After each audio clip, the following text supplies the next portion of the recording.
Holiday we dapat this crowd.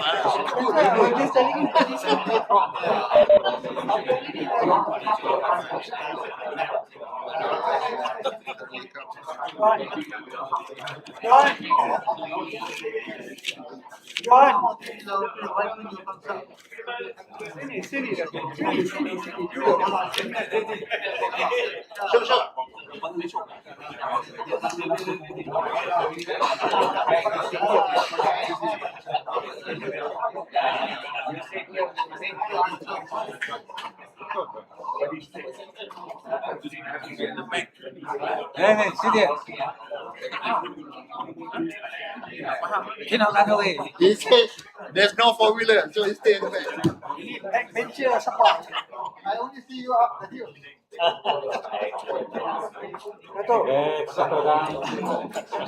All his life in USA, he has been sitting in front.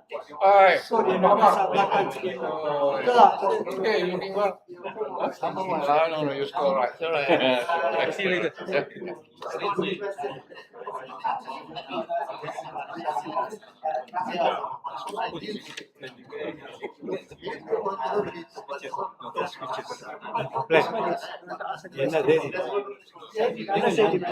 Baik, sedanglah orang memula. Kita jaga bahasa kebangsaan kita. Apa? Bahasa kebangsaan kita. Alah dia apa? Bahasa kebangsaan. Enggak. Maybe you want to join my program, please submit some proposal and then they will consider it. System. Just got married last, not that close. Where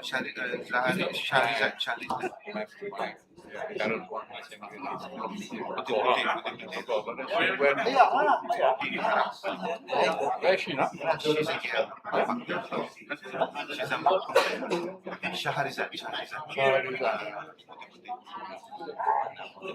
Dia pergi di Saudi King Abdulaziz Hospital. Dia became doctor kan? Dia radiologi sebab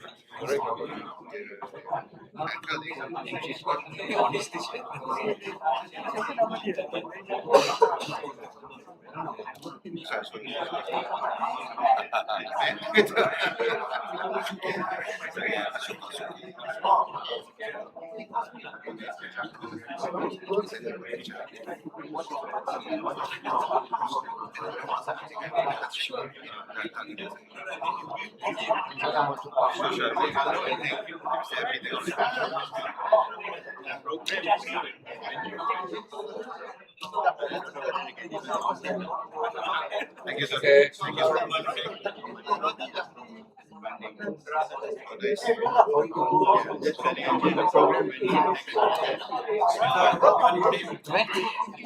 Assalamualaikum warahmatullahi taala wabarakatuh. Waalaikumsalam. And a very good morning. Yang berbahagia Tan Sri Dato Dr. Munir Majid, the Honorable Mr. Michida Shibia, Consul General of Japan in Penang. I would also like to acknowledge the presence of two former Vice Chancellors of University Science Malaysia, Yang berbahagia Professor Emeritus Dato Tan Sri Zulkifli Abdul Razak, dan Yang berbahagia Professor Dato Dr. Osman, together with two former Deputy Vice Chancellors, Yang berbahagia Dato Dr. Shukri Mustafa Kamal, and Yang berbahagia Dato Dr. Muhammad Kantan. Distinguished guests, ladies and gentlemen, on behalf of the Center for Policy Research, University Science Malaysia, it is my great pleasure to welcome all of you to this morning's lecture, Finally, the End of History.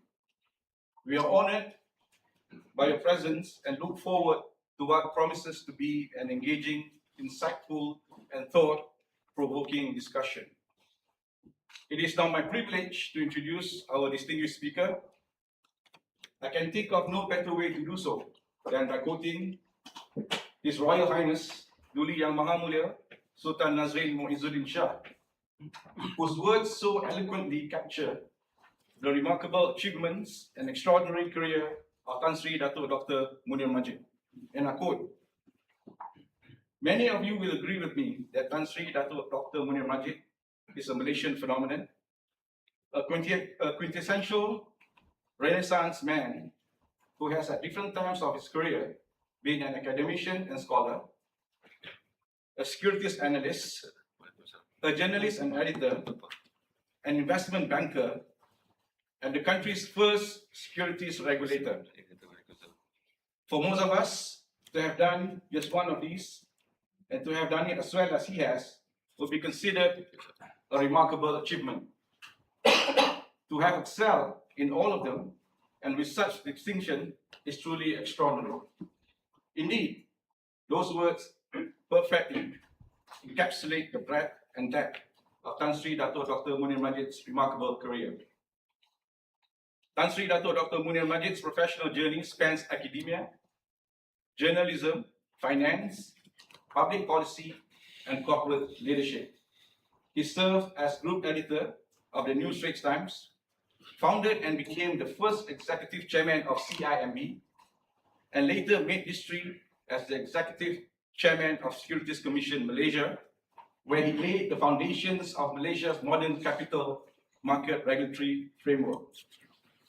Following his tenure at the Securities Commission, Tan Sri Dato Dr. Munir Majid continued to serve with distinction in the corporate sector, chairing institutions such as Bank Muamalat Malaysia Berhad, Celcom Berhad, Malaysia Airlines, while also serving on the boards of numerous leading public and private institutions. He also chaired the Malaysian chapter of the ASEAN Business Advisory Council for a decade, from 2014 to 2024, further cementing his reputation as one of the region's leading voices on business and economic integration. Beyond the corporate world, Tan Sri Dato Dr. Munir Majid has consistently contributed to national policy and institution building. He has served on the board of the Institute of Strategic and International Studies, ISIS Malaysia, was a member of the Royal Commission of Inquiry on Tabung Haji, and founded the Kuala Lumpur Business Club, reflecting his enduring commitment to public service and national development. As an accomplished academic, Tan Sri Dato Dr. Munir Majid earned his Bachelor of Science in Economics and PhD in International Relations from the London School of Economics and Political Science.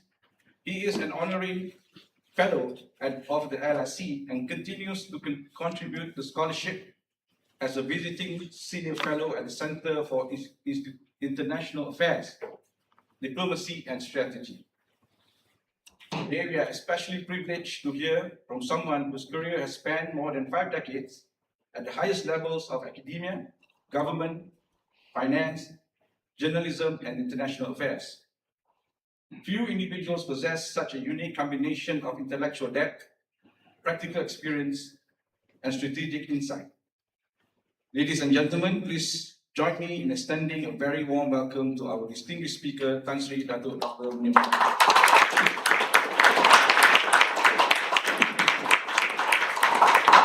Without further ado, I would like to invite Associate Professor Dr. Ribani to moderate the session.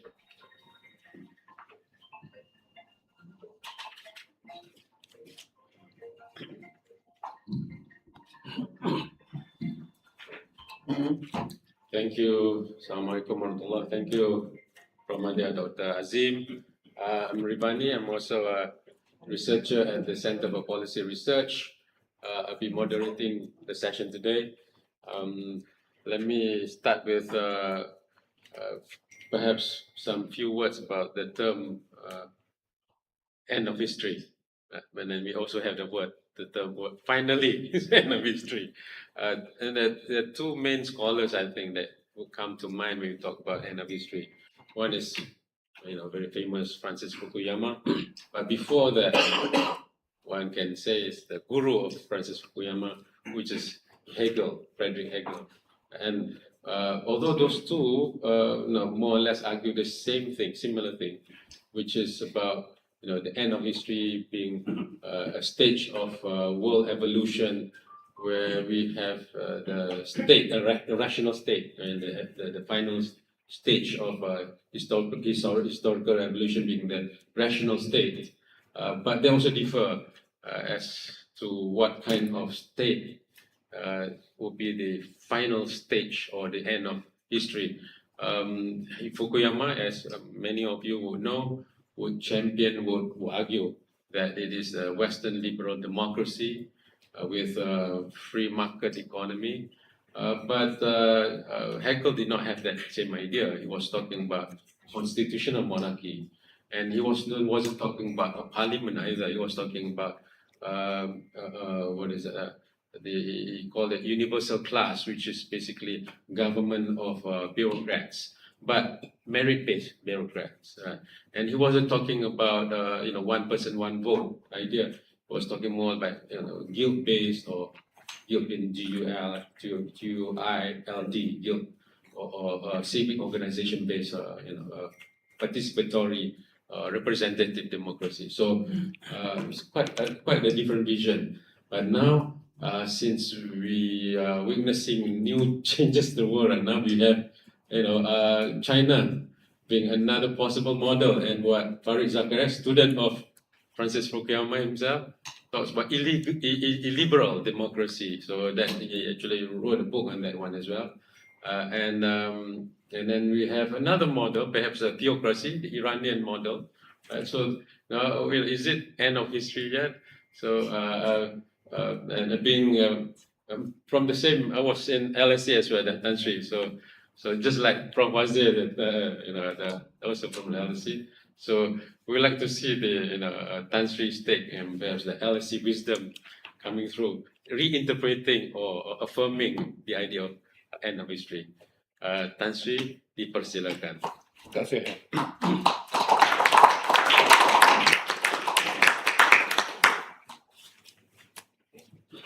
Is this on? Yeah. Boleh dengar? Okay, good. Assalamualaikum warahmatullahi ta'ala wabarakatuh. Good morning, everyone. Thank you, Abdurahman. And thank you, Center for Policy Research, Malaysia, and its director, Associate Professor Dr. Azim Ahmad Farouk, for a rather kind introduction, and also for inviting me to deliver this lecture. So coming back to the idea of the end of history, I had toyed with putting a question mark, against the title of the lecture. Finally, the end of history. The American political scientist Francis Fukuyama did not put a question mark against the title of his book, published in 1992. And look what kind of trouble it got him into. Actually, his book expanded on an earlier essay he had written, published in the National Interest, summer 1989, when he had indeed used a question mark. I guess the book ends between his essay and the book that he published, 1989, 1992, are the end of the Cold War, 1989, more or less, and the dissolution of the Soviet Union in 1992, which looked like a complete triumph of Western liberal economic and political order across the globe over the centrally planned Marxist-Leninist alternative. Now, it would be too involved to get into Fukuyama's Hegelian dialectics of historical change based on the force of an idea.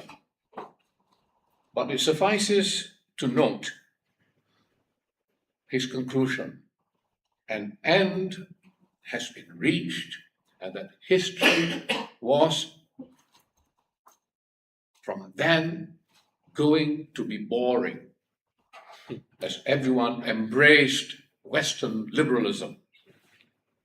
Even if you consider there's still going to be conflicts between states.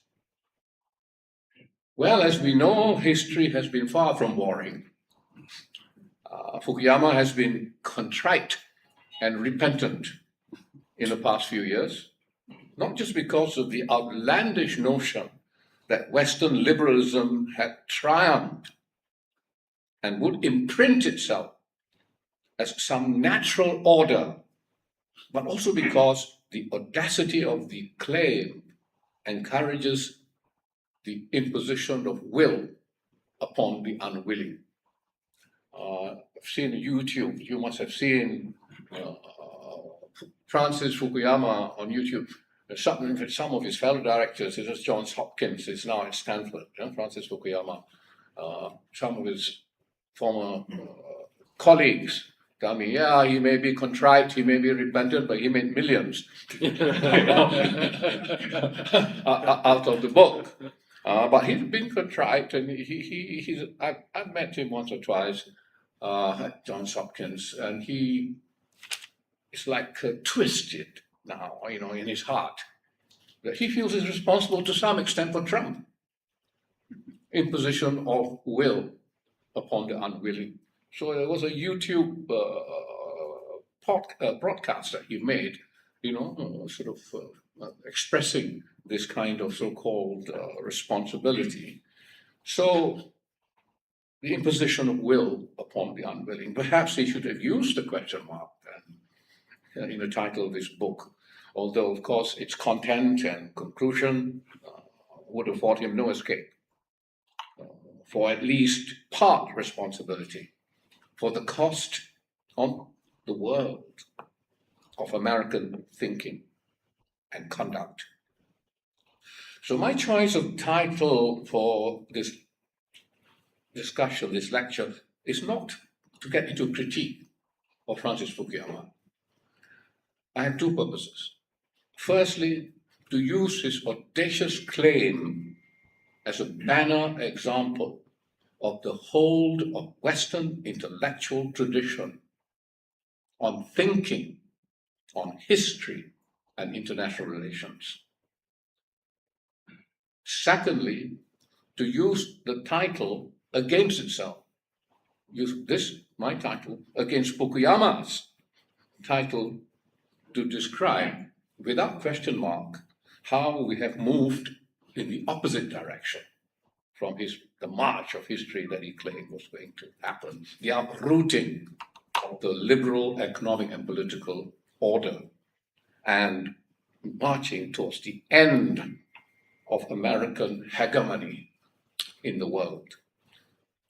So the end of history was a sweeping assertion that had within it an assumed exceptionalism, not just in momentous victory, but in the march of history. Its powerful imagery, like Samuel Huntington's Clash of Civilizations or Graham Allison's Thucydides' Trap, projects an intellectual memory that attends to discourse on the great issues of international relations.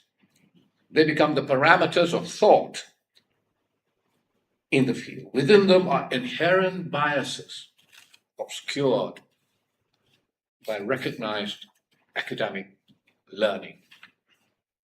I do not say that Fukuyama or Samuel Huntington or Graham Allison are not academics, even of distinction, but I would say, living as many of us do on a diet of narratives by such eminent academics, we often forget the biases contained within their expositions. Fukuyama has been exposed by the march of history, as I said, but in a different direction. And also by America's failure of governance and conduct in the society of nations. The kind of governance in non-Western, non-democracies often criticized and conduct condemned of the Soviet Union in Eastern Europe in the Cold War years. And words command thought. Academic treatises are supposed to uncover the truth or the true record, not infrequently are, however, packed with bias. In the Guardian newspaper not too long ago, this year, a young under 18 UK person complained about the need to learn about our colonial past, prompted by a question in her A-level history class, whether Lord Cromer was a successful consul general of Egypt. Obviously, a glowing report was being elicited when the record actually is less than that. She rightly discerned how British knowledge of history is packed with biased attitude and understanding. This applies not just to Britain and not just to colonial history. It applies not just to historical reflection, but is taken forward to contemporary discourse and interpretation. It has come to form the bedrock of double standards, which is today the conventional intellectual narrative in almost all fields of human activity. I think Dr. Azim mentioned it, but I have been involved in various fields and professions in my life and have witnessed in the financial services industry, for instance, the double standards in big regulatory concepts like good corporate governance, timely disclosure, transparency, unacceptable market practice. Now, during the Asian financial crisis of 1998, as chairman of the Securities Commission, we admitted to poor corporate governance as the primary cause, but wanted greater transparency on the size and activities of the hedge funds that had created market havoc. However, this was not forthcoming then, although now they are more transparent, but not at that time when I pushed hard as chairman of the Emerging Markets Committee at IOSCO, the International Organization of Securities Commissions, meeting in Paris just during and after the crisis. For more information on the activities of the hedge funds in the crisis, there was a response from the British regulator, working quietly with the US Securities and Exchange Commission.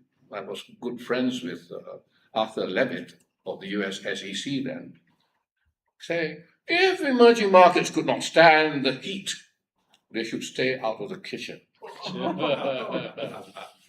You know, such arrogance and so much for transparency. Moral hazard is another favorite expression of ensuring banks do not expect to be bailed out, a tool of good risk management and financial discipline. But in the Western financial crisis of 2008, it was thrown out the window. And Western banks were rescued with taxpayers' money, and bankers responsible for the crisis got beautiful soft landing in golden parachutes. Now, I'm not saying these things are not useful, moral hazard, transparency, so on, but you can see that begins the British cakap. They do not practice it. And not all of them do, but they do not. They expect us, other side, to be more committed to these things, and they will judge us more immediately, more forcefully. We were caught short, as we were in the 1998 crisis. So notice I referred to the Asian financial crisis, 1998, and the Western financial crisis, 2008.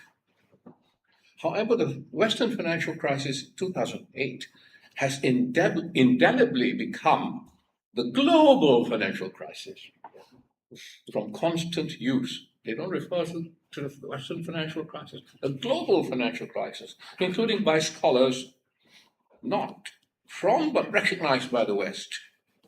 For example, our very own Tan Sri Dato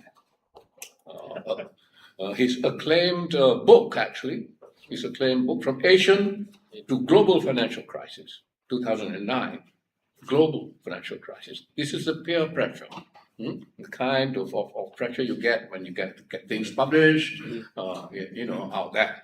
Itself. And so that's how it works. Words, capturing, the reality, obscuring the reality. Whereas we owned the Asian financial crisis right from the start, and it stuck with us as our responsibility for keeps. Our Asian, then poor corporate governance subsumed the easy credit and unregulated subprime lending of the Western financial crisis that enveloped the whole world. So they escaped responsibility. The narrative holds all the time. The intellectual order has a stranglehold on the civilized discourse to which some of us from the side of the world, not of the West, are inviting. So to write for Foreign Affairs, to publish in Financial Times, or to speak at Davos, we must be careful not to express ourselves in terms and tones that will not have us invited again. So, thus, no Holocaust in Gaza, where daily horror is often always prefaced, by the October 7, 2023 Hamas atrocity. Forgetting that when you treat people like animals, you must expect beasts. Thus, only Jewish settlers, not Israeli state-sponsored, attacking Palestinian life and property on the West Bank. And all responses against all such horrors are all acts of terror. We are in the Middle East war, not war against Iran, when it is an unprovoked Israeli-American attack in West Asia on that country and its leaders while negotiations were taking place. International law not highlighted when Iranian leaders are murdered, one after another, but is only discovered when the Strait of Hormuz is closed. The right of innocent passage is then mouthed by the Americans, but not the violent attack on Iran which caused the state of war, under which Iran has the right to self-defense, including suspension of the right of innocent passage under customary international law. Because neither Iran nor the United States are signatories of the 1982 UN Convention on the Law of the Sea, which also recognizes, this convention also recognizes under Article 19 that this right is only good so long as it is not prejudicial to the peace, good order, and security of the coastal state. There is undoubted use and avoidance of words, phraseology, and description that mask horror and cast responsibility.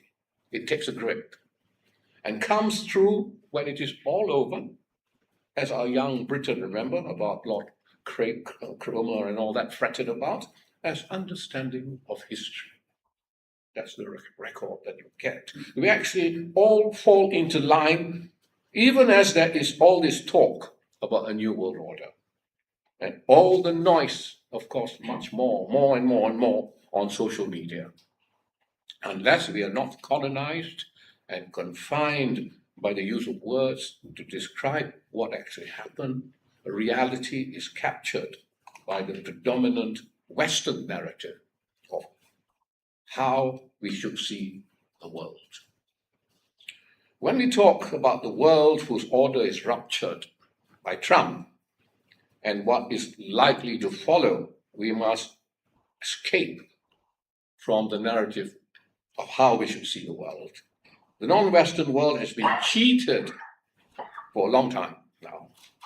The disorder Trump has caused should be the time for the non-Western world, like us in Malaysia, to see through what we've gone through and to start thinking with words and thought of our own So coming back to Fukuyama and the early history, let's round up on him and ceased to be captivated by ideas and narratives that capture our imagination but confine our thought.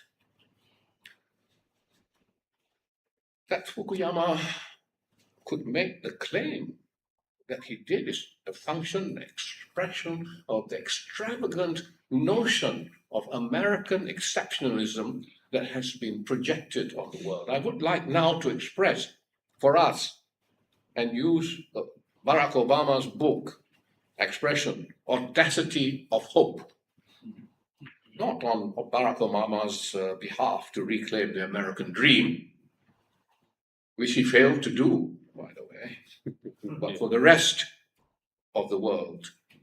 We must have that audacity of hope, the repressed, what is properly described as a global south. Whether or not we will witness finally the end of history, there's no doubt that the path of American decline has been set, whatever its speed and incline. Let me caution immediately, okay? America is not about to lie down and die, okay? There's still a huge battles going on. It's got a lot of hard power still, although soft power might have been dissipated. But there's also another area which would take another whole lecture to go through that could resurrect American power, although the existence of China's strength in that area might circumvent it, and the ability of most countries also to use new technologies could also give them a stronger hand than they had in the past to contend with overwhelming American power. Of course, I'm talking about the battle of AI and semiconductors. This is a very, very important battle that's taking place in the world, and AI is going to reimagine the world for us. It is already beginning to do so. And there are strategic issues, that are involved and choices that have to be made. Penang, of course, very well known for making semiconductors, but of a mid-level kind, and mainly in testing and packaging, but not in actually developing the chips. Now, the thinner the chips with greater abilities to perform different types of functions, the better the outcome in terms of the introduction of the use of the chips to facilitate the use of AI in the world today. Now, if you look at this, the US, so we, when we talk about the chips that we want to go upscale under the National Semiconductor Strategy, we also have to think upscale chips for which type of AI activity. Is it going to be the large American model, the Frankenstein monsters that can be created, or also for the Chinese industrial model, fixed to robots, fixed to electric vehicles, and so on. Of course, they themselves will change in the terms of the final usage of these things. Their modeling might change, but we must know we want the chips that we build are not sort of wedded to one particular side or the other. And this is a strategic decision we should make instead of diving, just diving deep without making that strategic decision of making sure we are independent.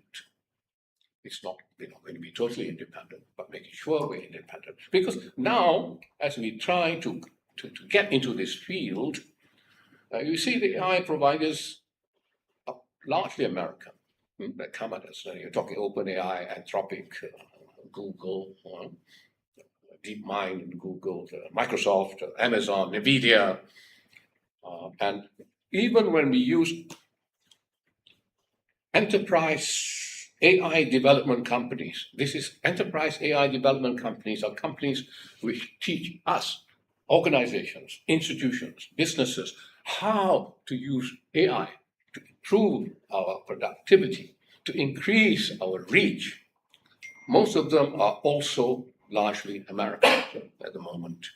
And so there is a problem of being AI captured, AI strategic capture. It is a very important area of sort of American ability and all these kinds. But don't forget, however, China also has its companies.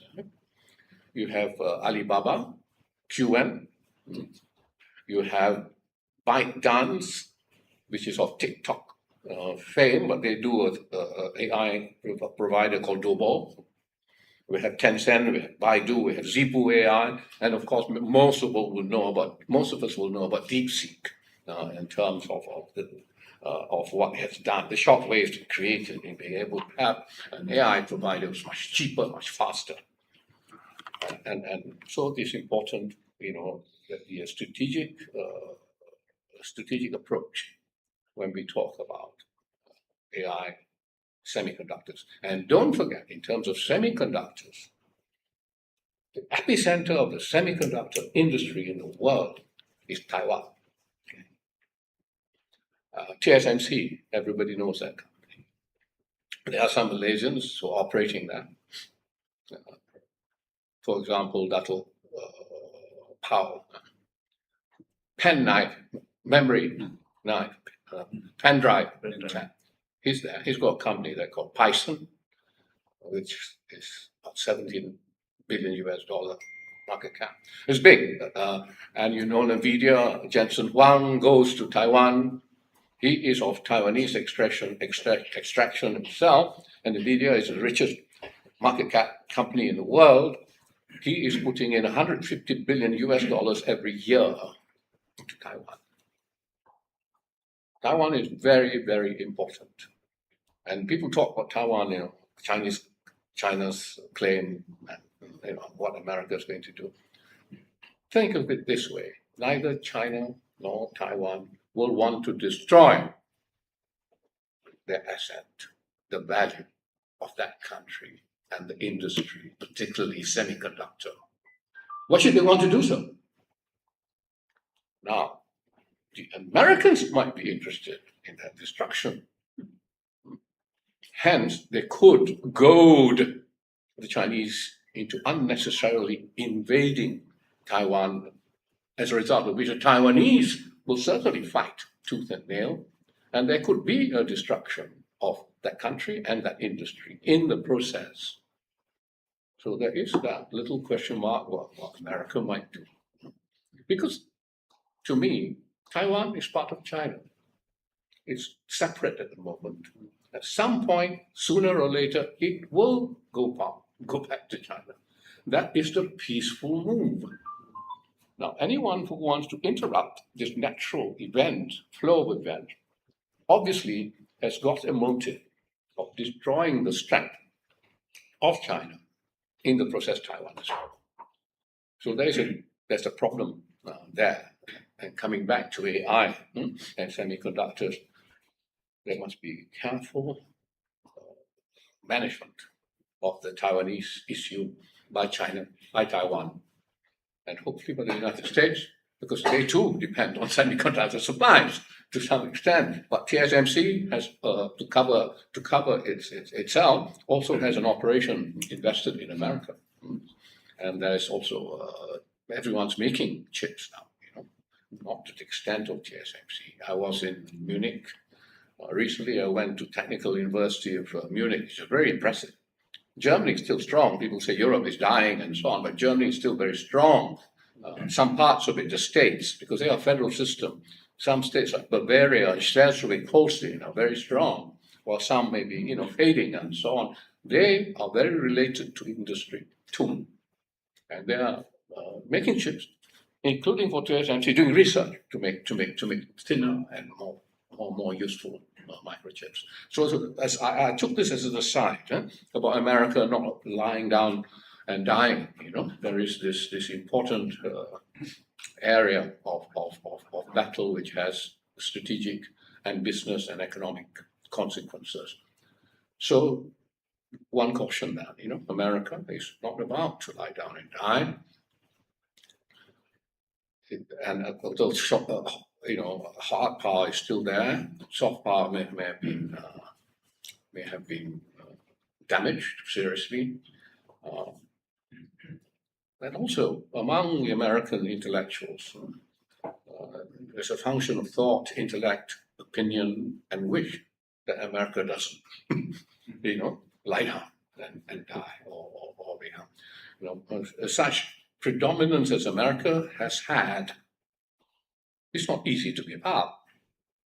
Now, our dear Farid Zakaria, he had written a book, The Post-American World and the Rise of the Rest, in 2011.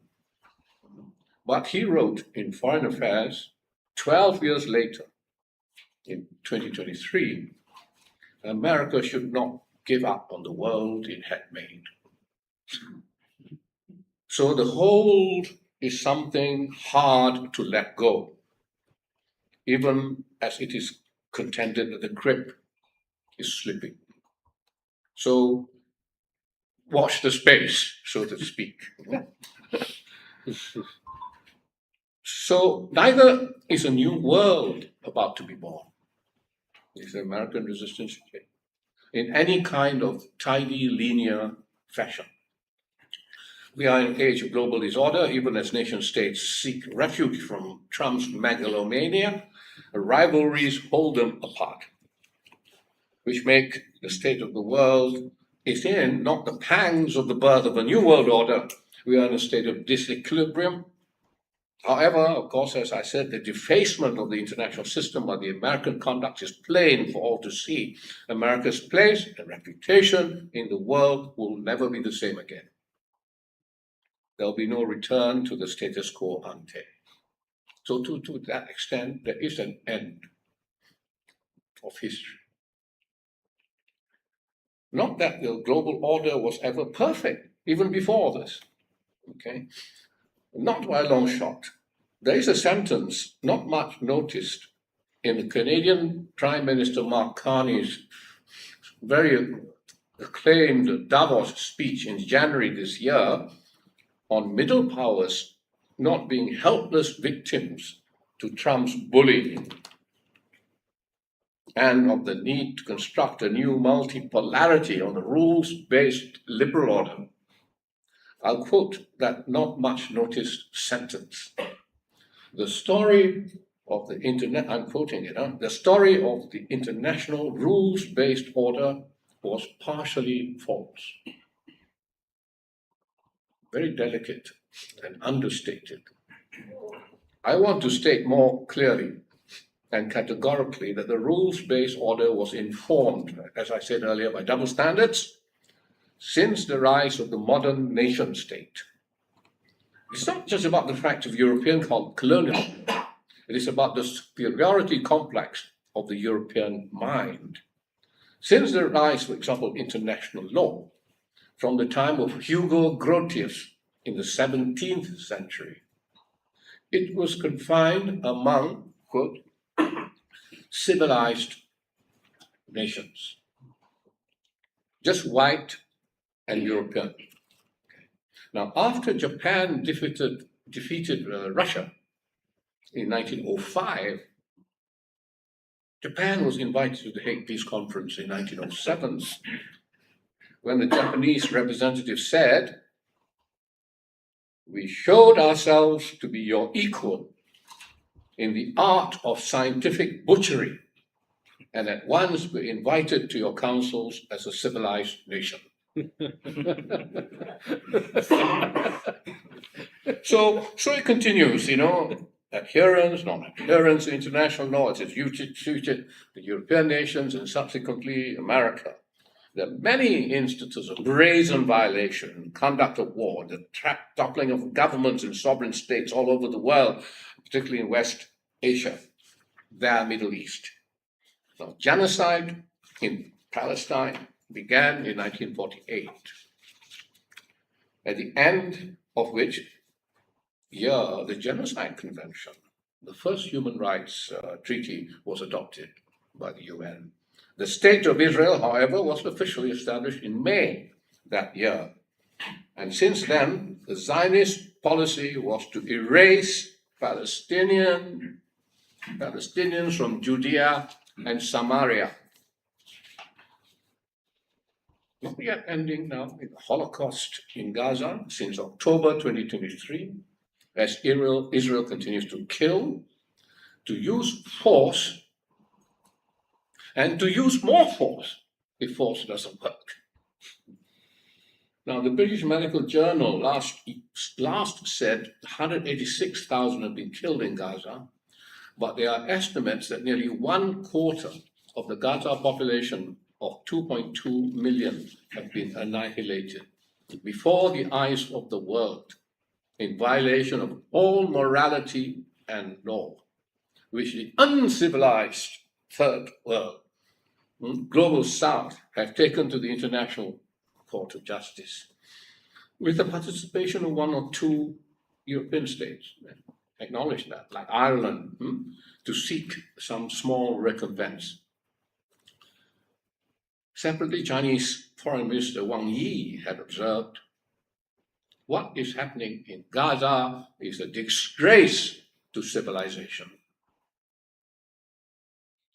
Pankaj Mishra, I do not know how many of you might know him, is a novelist and writer. He was due to speak in London, the London Bureau Review Books event, but the Barbican, which was supposed to host this thing, backed out of hosting it. Now, this is not my makeup, it's reported in Guardian, 7th February 2024. In any case, he published The Shoah After Gaza in the London Review of Books, 21st March 2024. It was chilling, and he quoted warnings by eminent Jews, including those who suffered in the Holocaust, on the Nazification of Israel. He quoted Abba Eban, the former Israeli foreign minister, in quotes, "It is about time that we stand on our own feet and not on the 6 million dead." Mishra concluded, never before had so many witnessed an industrial scale slaughter in real time. And what is raised consequently is the Shoah after Gaza is, how do you now rate the Holocaust in Germany, Nazi Germany? How do you compare it with the Holocaust in Gaza? And where does it place the Jewish contention about all their suffering in their Holocaust of the Jews with what has been inflicted by the Holocaust in Gaza? We must have a new narrative about what the Holocaust is. When we talk about the Holocaust, yes, 6 million Jews, but we talk about industrial scale killing. Quarter of 2.2 million. It's very important. The response, of course, of Western government and so-called informed public opinion instruments of Western military and cultural hegemony was dastardly, disgusting, and deadening. To me, after all the Western and particularly American double standards that have been inflicted all over the world, Gaza is the end of history. No more. The West cannot see us in the face, at least not mine, and preach morality, law, and human rights. Trump wanting to construct the Riviera of the Middle East from the bones and skulls of men, women, and children buried with US-supplied MR-84 20,000-pound bombs. Massive munitions causing mass carnage is one of the most sickening things I've heard in my lifetime. Yet they are humans, allegedly civilized, not excluding Middle Eastern states, who entertain the thought of investing in such calumny for gains. And as I see it, they see gains on a short-term lease before West Asia explodes again, as it will and must, for injustices not corrected over 8 decades. Now, I'm sorry I've ranted and raged about Gaza when the main point I want to make is about Western double standards, particularly American, exacted on the world from colonial days and the period of Pax Americana since the end of the Second World War. The instances are so many, and we can discuss them, if you like. Toppling of governments and invasions, whether Guatemala, Chile, North Africa, Vietnam, West Asia, Iraq, Iran, Afghanistan. It is only when Trump began to run riot with tariffs and take no prisoners actions, when he began to kick the dust in the face of even America's allies. The threat to take over Canada or Greenland, his spitting in the face of NATO, his different approach on Ukraine. It's only then that these erstwhile partners in the crimes of double standards began to think that they will not be spared. You know, you're talking about Europeans largely. They saw America first. It's actually America only. For the rest of the world, the 6 billion people in the global south, what Trump has done is simply to remove the hypocrisy in American foreign policy. That in itself is the end of an era. It does not mean, as I've said, the new worldview was about to begin. Most countries are shell-shocked, trying to manage an America on the rampage. They're also not united enough to work out what they can do together. And Mark Carney's Davos speech called for middle powers to work more closely with one another to establish relationships in trade, investment, and political security as alternative, positive sum arrangements. Finnish President Alexander Stubb, in his new book published in January 2026, this year, The Triangle of Power, Rebalancing the New World Order, advocates values-based realism, but still based on the liberal order. A better allocation of values, I suppose. The international relations scholar Amitav Acharya, writing in Foreign Policy, January 2026, talks about world minus one, the world minus one moment, and a multiplex world. But he sees no return to hegemon 2.0. That probably is a likely outcome. No hegemon. Preceded Trump as he is, the decline that preceded him, but he actually accelerated it. He has accelerated it despite WAGA, the MAGA, Make America Great Again, because of his conduct of policy both at home and abroad. There are the two caveats, you know. First, Trump is still about, he's still around, and it remains to be seen what happens when his term ends on the 20th of January 2029, when the oath is taken by the new president. Right. There are many imponderables and possibilities waiting to play out. Second, there is a complexity in the multiplex world, which could make it messy for some time to come. The situation in West Asia is the one to watch because of the attack on Iran and because of an insatiable Israel with nuclear weapons.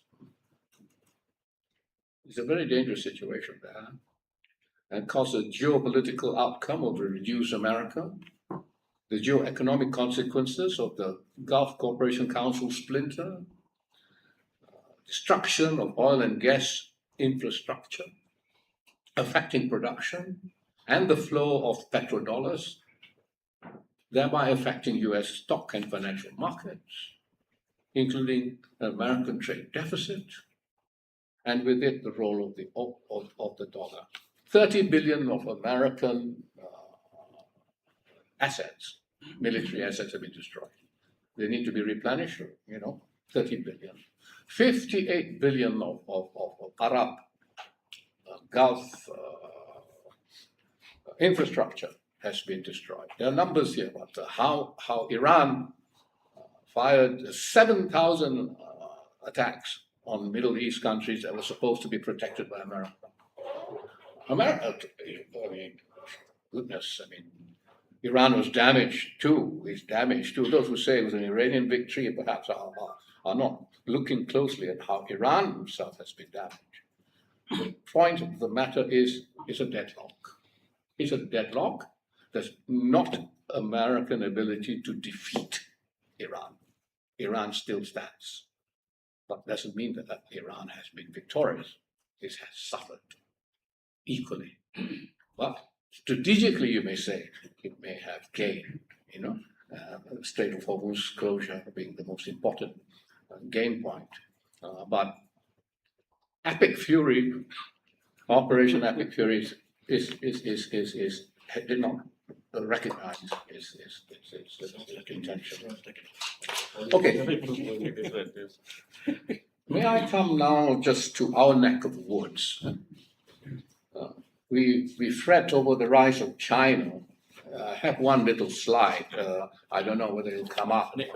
Okay. It's interesting for us to look at how views of US and China by the different countries. This is a survey that's done by ISAS every year, and so you see how Indonesia, Malaysia, Singapore, even Singapore, which is people's opinion, that has come down. But at the bottom there, you see Myanmar and the Philippines, and you might ask, why three countries at the bottom there? Three countries: Philippines, Myanmar, Cambodia. Now, I can explain Cambodia very quickly. Why? Cambodia actually now is a bit pissed off with America. Not just because of the trade tariffs and so on, but because when they had that war with Thailand in June last year, they were hammered by the Thai Air Force.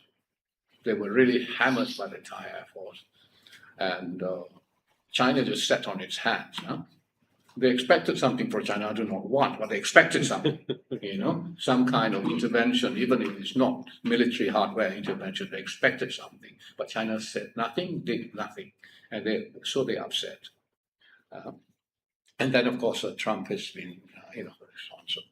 Now, of course, in so far as Myanmar is concerned, you can see why the American appeal still remains, because Trump doesn't care about what the generals have done since the 21 coup, and he has engaged them and talked to them. So of course they like it. And Philippines, as we know, think of themselves as half American in many ways.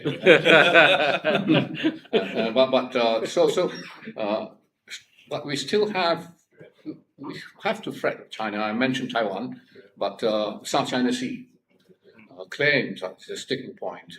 And China, insofar as Trump is concerned, has been relatively measured and quiet about Trump's disorderly conduct. Almost like saying, don't interrupt your enemy when he's making a mistake. So China's size and power make it possible for Beijing to stand up to Trump, which of course is not the same for most other countries. How the two treat each other in the most important relationship in the world will determine war and peace. For Southeast Asia, its prosperity was built on the modus vivendi between China and the US. Now, serious fault lines or conflict between the two would undermine the region's peace, stability, and prosperity. Now, even just conceptually, nothing is coming out of our region on what new order could be constructed. And now there's, of course, Kishore Mahbubani and his books on the rise of China, the relative decline of the US. But his main focus has been on adjustment and America coming to terms with the new reality. Some people have very unkindly said he's written the same book 7 times, but never mind. There has not been any commanding grand strategy from the world minus one, apart from Mike Carney, Alexander Stubb, still largely Eurocentric in their response, and certainly not from the global south or China or any country non-European. They do come up with platforms such as BRICS and so on, but such platforms have not evolved into anything meaningful beyond being a kind of anti-establishment outfits, united only in various grades of opposition to the US. The Global South is not evident in any kind of unified response to the ruptured global order. It is not an association. Of course, the Global South is an idea and a hope. Admittedly, an idea and a hope that there are institutions of the Global South which have agency to drive matters of concern to the Global South, but in the realm of ideas and diplomatic organization, there is no magisterial thought, leadership, or grand strategy on how to navigate the severed world. No set of coherent ideas, not even recognition of previous calls, at least of a new world economic order. We've been talking about it for so long now, we had a chance to construct it. Let's not even talk about how to develop this new world economic order. Are these countries in rhetorical capture? Is there a dearth of intellect, of organizational skill? Is there too much concentration on individual state concerns and responses? Are they too divided with too many enmities and rivalries? Now, I would venture to suggest, however, that the best way forward would be to build and expand on building blocks already there, based on functional integration. And I would suggest, this is something many of you will not agree with, that ASEAN is well placed to undertake the process.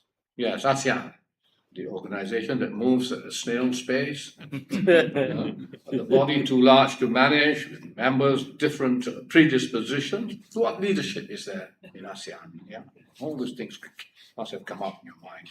Now, let me address this legitimate reservation. Now, do not forget that RCEP, the Regional Comprehensive Economic Partnership, was an ASEAN project. It came up in 2012.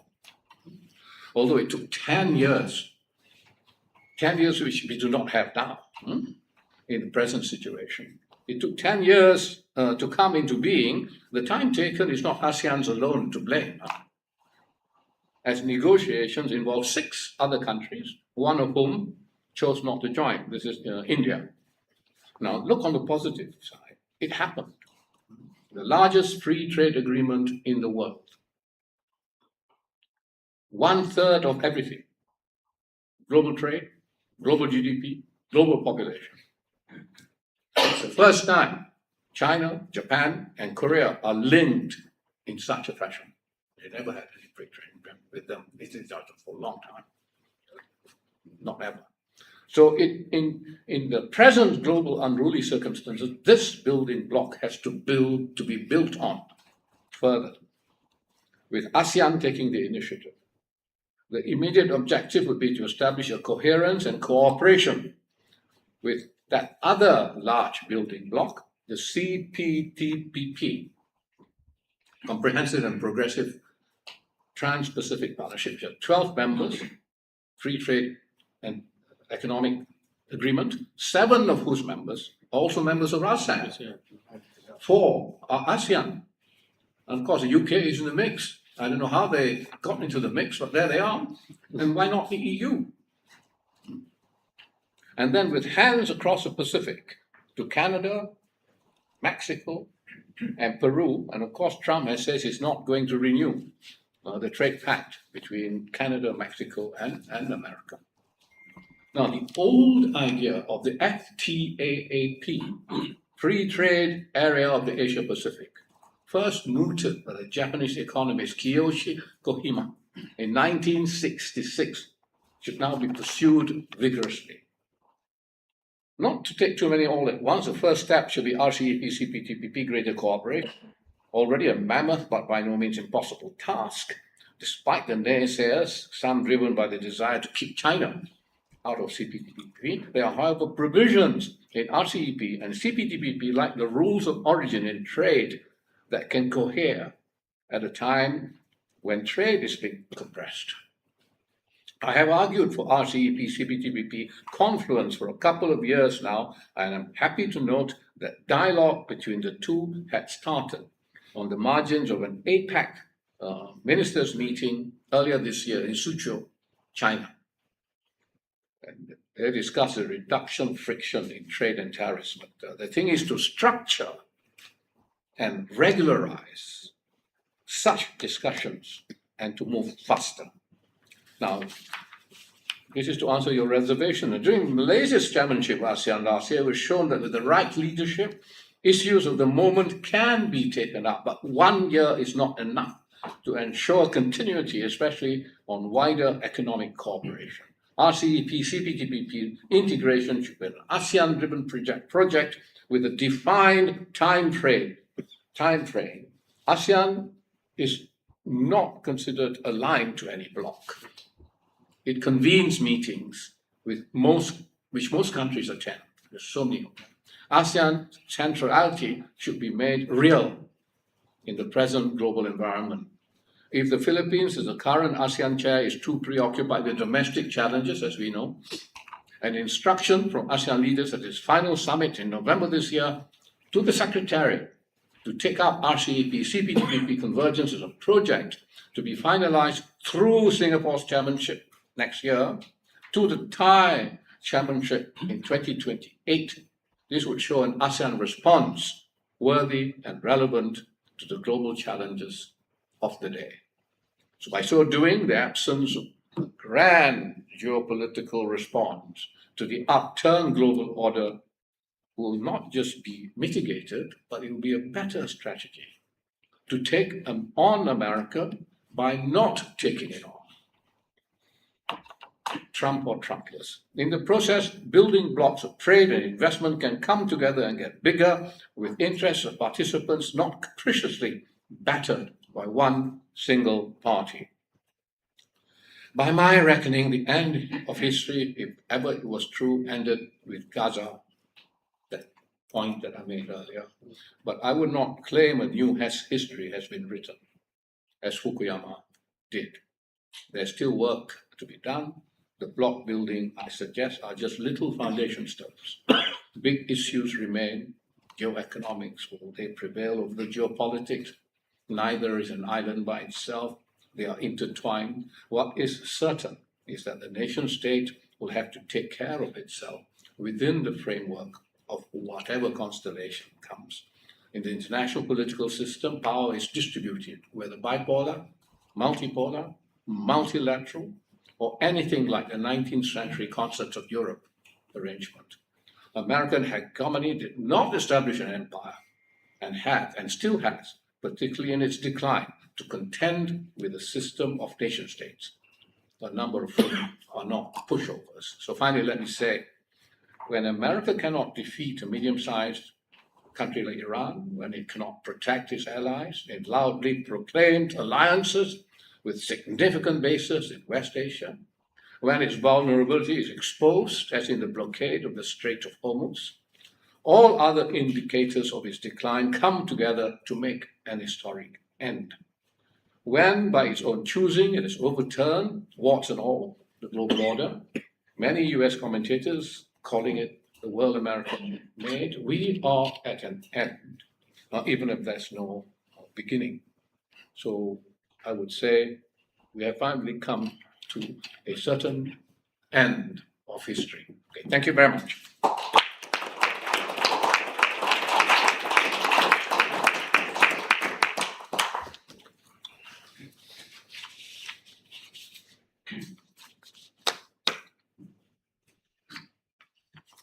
Thank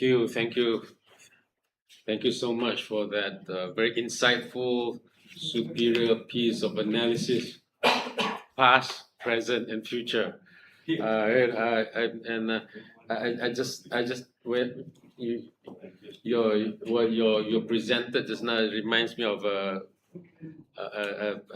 quote from Gramsci, which Zohran Madani made more popular. What is it? The old world is dying. The new world struggles to be born, and this is the era of monsters.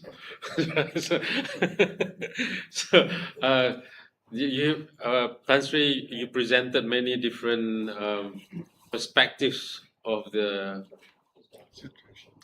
reality right now. There's some very important keywords. I think double standards, about the arrogance of the West, and then I think to perhaps move forward, you charted out a possible, positive picture of the future, which is the ASEAN centrality. So maybe we can start with that framing that ASEAN has an important role to play, and in that role is also not to just continue with the RCEP agreement, which began with, I think, TPPA, right, and then evolved into RCEP because US pulled out. But also to think about what you have just highlighted so profoundly about possibility of decolonizing the narratives, to remove the Western-centric or Eurocentric or American-centric worldview of the world, so that we look at the world and find solutions that are ours instead through the lenses of the West. So with that, short note of very imperfect summary of what you have presented now, we open the floor for the rest of you to go ahead. Tan Sri, yes, sir. So we recognize Tan Sri, Professor Zul to. Thank you very much, Tan Sri. Much of what you said resonates with me. That's why I thought I would take this opportunity before I lose my chance. Three things that I want to emphasize basically is the narrative that we talked about. When we talk about the narrative, I will take the bigger picture of education. The narrative that we take in education is exactly what you said. Everything Americans are good, and therefore we need to follow. Even Trump said whatever it is, everybody would make comments on it, as though it's worth making comments on. If Idi Amin said something like that, people will say, go home if you want to listen to you. Here, every day, this guy is saying something nonsense, and some people comment on it as though it's worth commenting. Now, I want to start off with the first thing that you talked about, AI. It is something that we are now worried about, at least I am. When you talk about AI, the story of AI, to me, is not new. I want to go back to where Japan started. I'm sorry, maybe I'm wrong. But when we talk about the fourth industrial revolution in 2016, after the World Economic Forum, and somebody says fourth industrial revolution, the next day the minister will come and tell me, where is our education 4.0? Without even understanding what it is fourth industrial revolution is all about. We take the narrative as though this is the gospel truth that we will be involved in. So we work very hard on it, 4.0. Now suddenly nobody talks about 4.0 now. Everybody talks about AI. All the work that we've invested in 4.0 is totally forgotten because America has changed the narrative. Now it's about AI. What is AI? AI is the next of fourth industrial revolution, which is the fifth industrial revolution, which we didn't have the time to talk about because it's been shortcut. Now I want to very quickly go to Japan. When we talk about the fourth industrial revolution, the Japanese were already talking about society 5.0, no revolution. And it is now what the AI is because it is very human-centric in its nature, not what the AI that we talked about now. Now, this human centricity is what we have lost in our narration. It's all about technology that we are now subscribed to it, and though that is the gospel truth that we're going to go through. So, despite the Lucas policy, we have not invested in 5.0 as far as society 5.0 is concerned. We have lost the chance. Indonesia has done it well, but we have not. So I think when we talk about AI now, we have lost so much things about what we mean by AI. I asked every one of you what AI, I got maybe different answers. I asked the minister what AI is all about, different answers altogether. So we have not even concentrated on what we mean by AI. And I want to go back to the idea of what the Japanese have called society 5.0, which is about human centricity that is important rather than the technology. The technology is just by the way, but human centricity is important. And this is where I think the whole idea of sustainability becomes issue. And I want to bring back to the year 2015, 1 year before the Industrial Revolution, when New York announced the Sustainable Development Goal 2015. No minister jump and tell me, go and do something on sustainability. At that time, USM is already the apex university under the title Sustainability-Led University. In fact, I asked the minister then, what about sustainability as a part of narrative for the education? And this is what his answers to me was.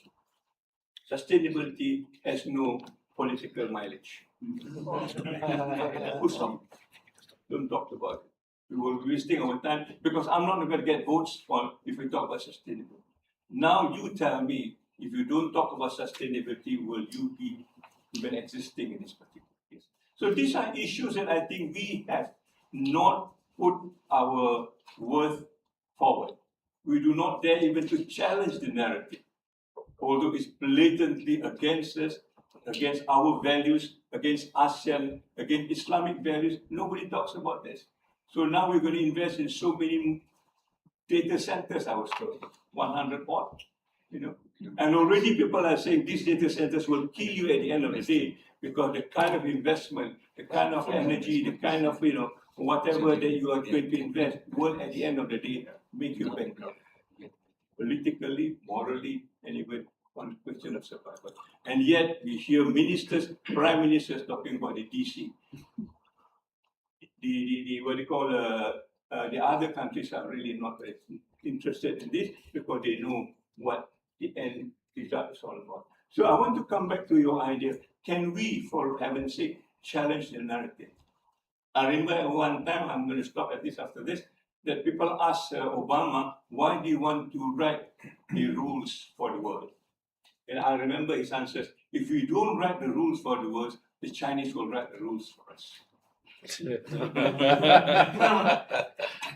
We have not been writing our rules also, even we know that the rules globally is against us, but we subscribe to it for whatever reason, I do not know. I think we are very inferior in our thinking, and that's where I think our education has failed. Thank you very much. Thank you. We'll take two more questions, two more comments, and then we will get Tan Sri to respond. Yes, gentleman on the left. Can you also introduce yourself and then? Hello everyone. I'm Wesley Pei. I'm from School of Communication.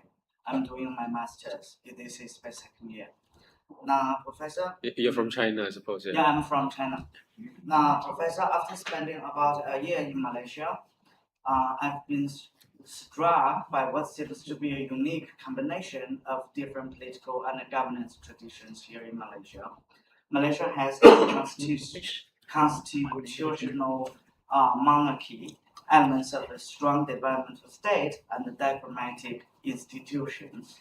So do you think this kind of hybrid model could offer the global south an alternative narrative for the future world order, rather than simply following existing Western or Chinese models? Or if yes, how? Good. Thank you. Your name again, Jen? Pei Qi. P-E-I-Q-I. P-E-I-Q. P-E-I-Q-I. Pei Qi. Yeah, School of Communication. Thank you, Pei Qi. Right. Another question. Can we take from the lady there? Yeah, please. Yeah. Okay. Okay. Thank you, everyone. I'm from China as well, so I take my master degrees in School of the Communication. Yeah. And Your name, please. you can call me Chen. Chen. Yeah, Chen. CHE. Okay. All right. So just at the very beginning, as the Tan Sri, you mentioned that. The Foucault famously argued that the liberal democracy might represent the final stage of the political development, and yet over the past 3 decades, China's rise has shown that rapid development can also take under the different political system. And China in turn argued that there is not only one size-fits-all model of the modernization, and the different development paths should be respected, right? So my question is, so in today increasingly multipolar world, is it is actually the end of the history. And if we are moving towards the multiple modernization can coexist, what role do our Asia, the Asian in particular, can take place? Should we play the shaping the new multipolar order, or should the Asian adopt the competition among the big powers, and or could it just become norm setters in our own rights? And or can we Asian become not just about a bridge between the different civilizations and also a platform what the different models of the modernization can peacefully coexist? Thank you. Thank you, Chen. Right, thank you. So those are the three questions, Tan Sri. One from Tan Sri Zul. Then we go the next round. The next round. It's on, if I may, just to summarize, quick one. Tan Sri was making the point about AI being another example of a new thing that we have to get into, and then the fact that no one's challenging the mainstream narrative. And then Peiti is talking about Malaysia probably offering a possible model, Right. With the three, like the diversity of politics, governance, like sometimes like religions, state control, something like that. Yes, right.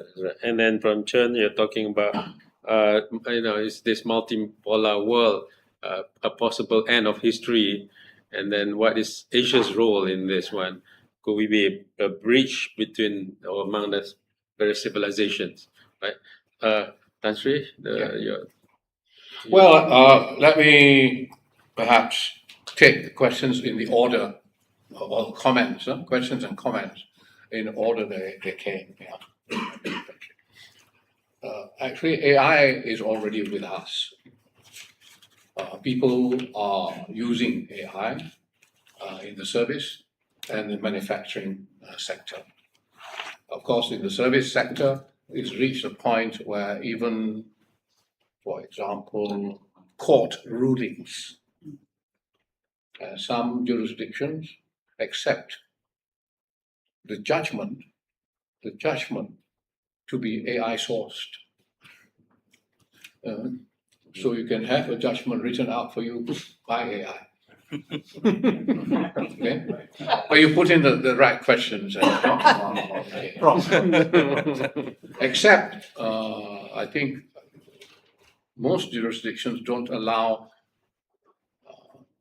the penalty or the punishment. You can read the judgment, the punishment must still be with human mind and human hand. So it's happening. Right? And of course, you have robots, which is AI driven. There are many chips that go into a robot that serves pizza in China. The eye that recognizes a customer, the mind that thinks whether he's paid last time or not after it was delivered, and lots and lots of different chips for different functions. That's taking place. Of course, AI is in the drones. Let's take the destructive bits. The drones are all AI driven.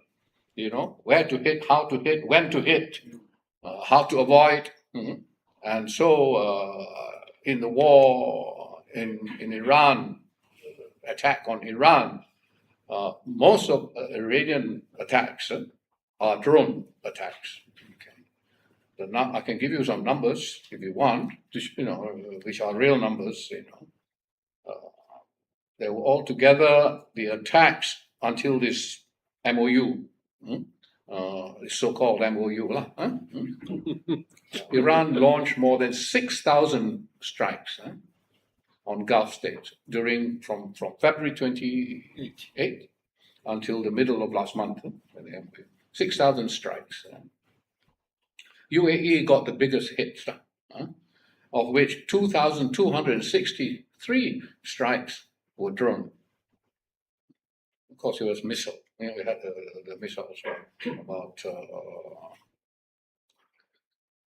altogether 2,843 on UAE, 1,263 on Kuwait, 1,200 on Saudi Arabia, 720 Bahrain.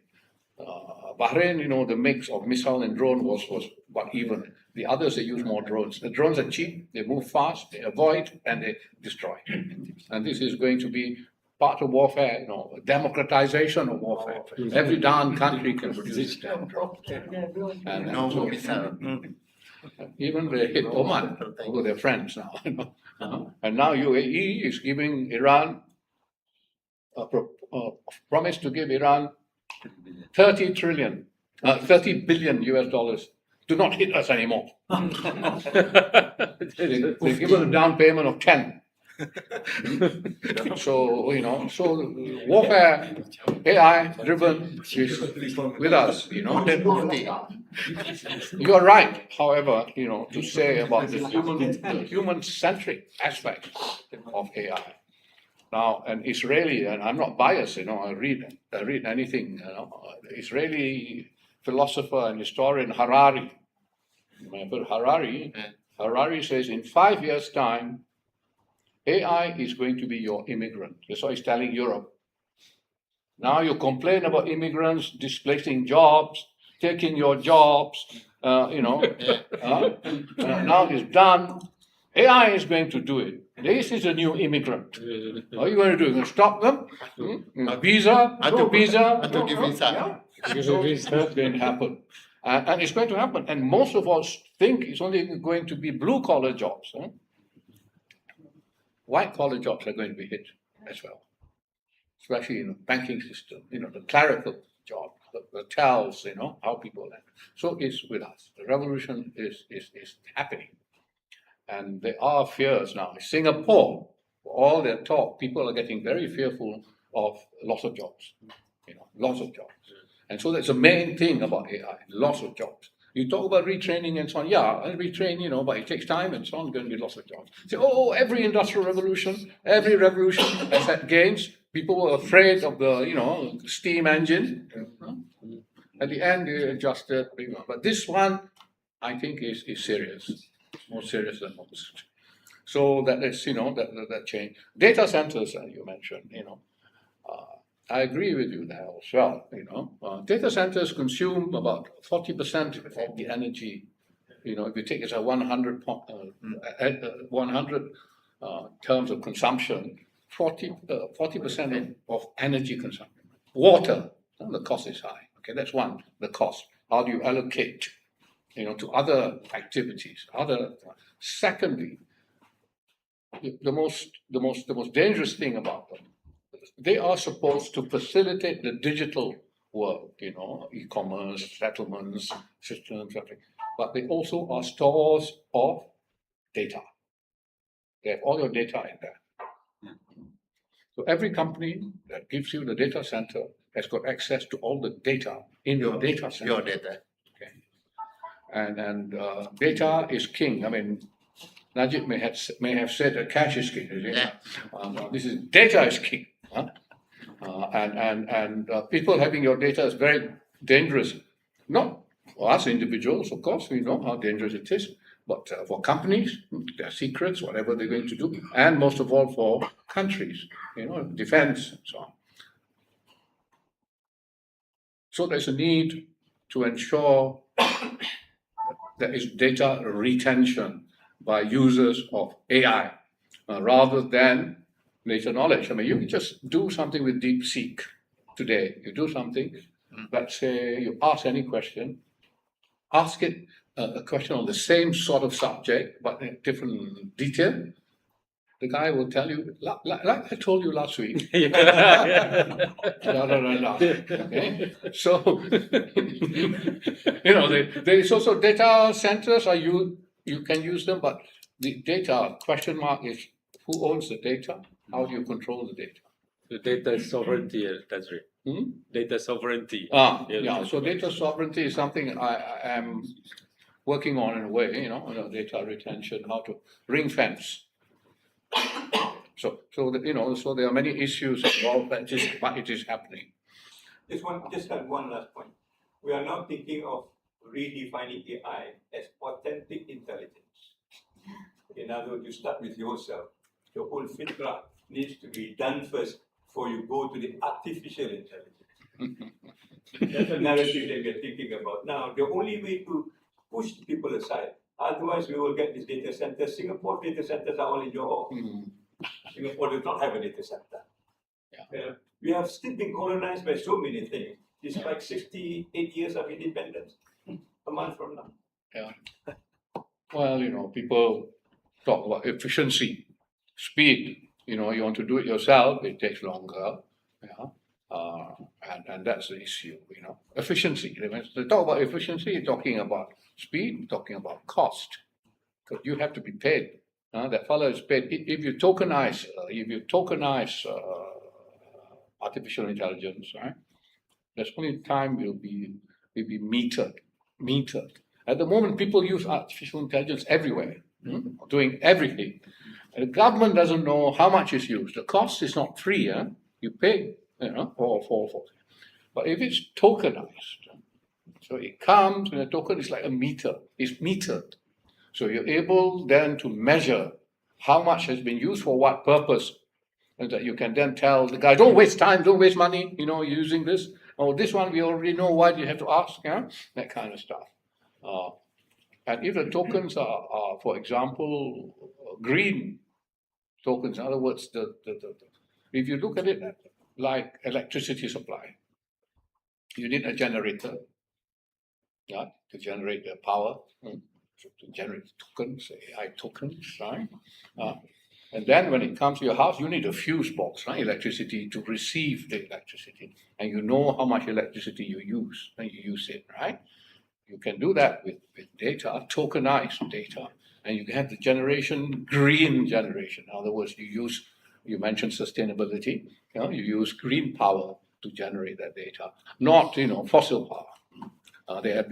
And so there are ways in which you can do this. Sarawak can do it, for example. They have like 7 gigawatts available, and they're looking at 10 gigawatts by 2030. So things move in every direction nowadays. SDG, I totally agree with you, and we're trying to set something up to drive what we call sustainable development for business. Essentially, very simple. Sustainability equals to profit. You have to make profit plus responsibility. Or profit plus responsibility equals sustainability. And the SDG goals, of course, the UN SDG goals are all not, accomplished. Okay, Trump doesn't believe in climate change challenges, for example, right? None at all. The others do in bits and pieces. You have CBAM against our exports in Europe, for example. However, they're not paying the kind of money that they could promise to pay for the contamination that they had caused, the CO2, in the atmosphere caused by them. So this is under COP 1, 2, 3, they've copped out, it's not paid. So the other countries are saying, we go on this. Okay. So it is a very important aspect. And Southeast Asia is most exposed to climate change of all regions in the world. We are the most exposed because we live, about 70% of our population, live less than 60 miles or 65 miles from the coast. Indonesia is very exposed. Of course, we know about the Philippines. Kuala Lumpur is very exposed as well, we don't. So very exposed. Now, the future world order, how to use a Malaysian example of politics, governance, and religion, including the monarchy. Malaysian system is quite complicated as well,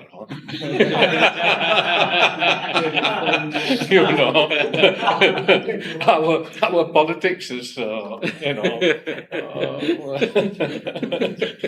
not necessarily the best mix.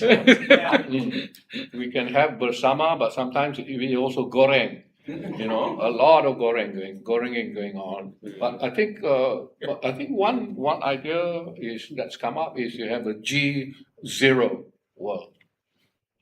Okay? A G0 world. China not willing to play its big power role. Good. Let's no one play the big power role. We have a G0 world, not world -1. That's another concept. a multiplex world, we have a G0 world. Now, will China play ball? This is always the question, What does China think? What does it want to do? How will it behave? Do we need, now ASEAN always says, I'll answer your question also on this, we are neither for China nor for the United States, right? We're in the middle, which I think is a stupid thing to say, honestly.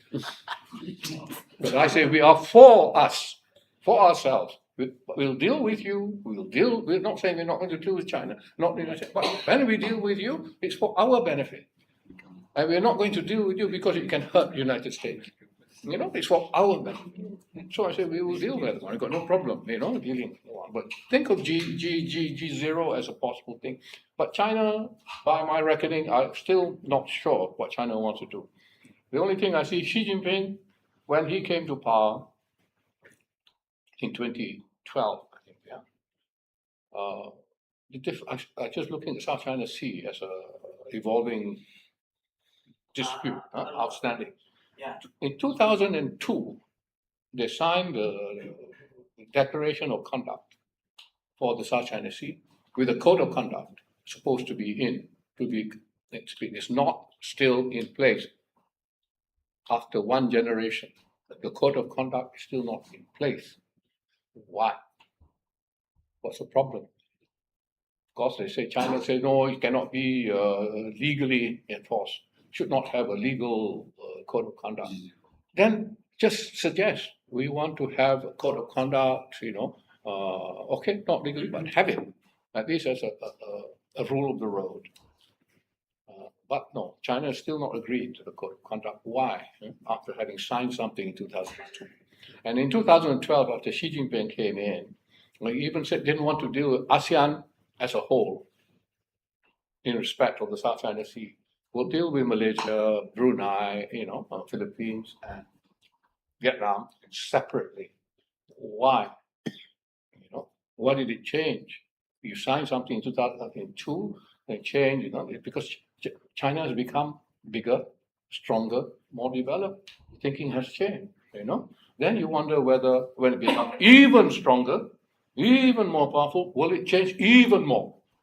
This is something, you have to think about.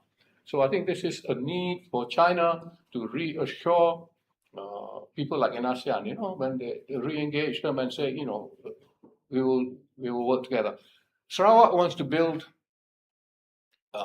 sea cable, undersea cable, to transmit power to Malaysia, but via Singapore, of course. Because the guys, Sembawang has got the money, Parts of the undersea cable above the sea is within the 9-dash line, China's 9-dash line claim. If I was an insurance company, what will China do? Will they uproot the cable or not? So okay, I charge you higher premium if I want to, give you insurance cover. So this uncertainty is not good for business as well. So China has got to solve the South China Sea dispute, to show good faith and a belief that the future with China will be safer than the future we've had with America. There are a lot of things China need to do. Nobody's forcing China, but China should think about these things. And China should take positions and not keep quiet. You don't know what it's going to do, right? Should take position. It is a big country and be clear about it. I admire Wang Yi for his statement about Gaza. The strongest statement on Gaza came from China. A disgrace to civilization, he said. But there's a lot more that China can do to discuss. Okay. Right, Tan Sri, we will take a couple, one more round. I think we have one Professor Emerita Wazir, a gentleman here because you raised your hand, and then let me see. We take one from Indonesia as well, just as Indonesia. From Indonesia. Okay. So Professor Emerita Wazir, and then the gentleman at back, and then where are you from? Indonesia, okay. International We're career. very happy to have you here. It is the mic. And use Is the mic working? should be. You need to turn on. We're very happy to have you here. Turn on.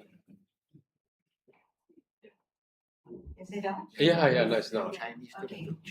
So, as very dismal academics here, we don't really see much future in a lot of the subjects we're teaching now, like sociology, anthropology, even mass communications might be obsolete in the future. So, could you explain to us or guide us or say something about the role of academia in the new generation of knowledge that is creeping around us? I think one of the issues we are very concerned with is actually the role of civil society. We in the academia are very concerned as to how we could advance, the livelihoods of the poor, issues of women, the Orang Aslis, the impoverished, the marginalized. We are all marginalized now.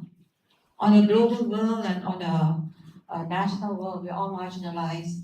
So what exactly are we doing here? I mean, you've gone through so many different global issues, local issues, regional issues, but in the long run, we want solutions, and I think, frankly, to look at building blocks like ASEAN, building on a kind of brighter future for us in this region might not be the solution, in my opinion, because ASEAN has not shown to be a very successful regional bloc in many ways. At the height of the genocide in Myanmar, it included Myanmar as one of its member countries, and I think we have actually made so many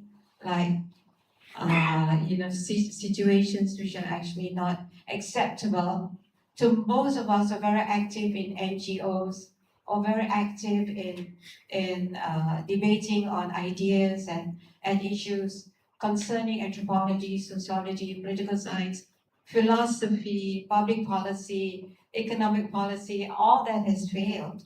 And I think you've given us a very amazing wide spectrum of how it has evolved and how it has failed or how it might fail further.